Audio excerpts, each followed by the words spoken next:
जोंनि गोग्लैसोना थानाय मुगैजानाय बादुवा जानानै थानाय हारिफोरनि रैखाथिनि थाखाय मोनसे बोर होनानै बुंनांगोन बिथांनि उजिनाया। आरो बिथांनि जिथु हाबाफारिखौ एबार सोरखारानो भीम ज्योति मोनसे बिमुं होनानै सारा भारतबर्षजों लोगोसे भारतबर्षनि बादैबो गुबुन गुबुन हादोराव फालिनानै बिथांनि जिथु मोनथाय मोनहोनाय बेफोरखौ फोसावनाय आरो जिथु बादुवा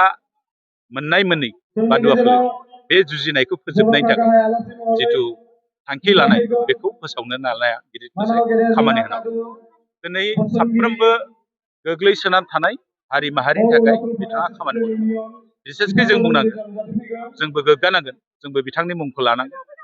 जे नर्थ इस्टआव थानाय ट्राइबेलफोरनि थाखाय आलादायै बिथाङा 6 शिड्यूल प्रभिजन मोनसे खालामना होलांदों, जायनि दारै जोंनि राव हारिमुजों लोगोसे जोंनि जौगाथायजों लोगोसे जाहाथे जोंनि सिनायथिखौ रैखाथि होनो हायो। आरो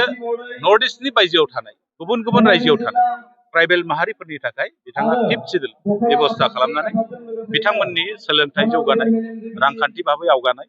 बा राव हारिमु सिनायथि रैखाथिनि थाखाय बिथाङा जि खामानि मावलांदों बे दिनै बाख्नायथाव आरो गोसो बे दिनैनि गोथार बुब्लियाव आङो साफ्रोमनिसिमबो गाहाम हामलायनायखौ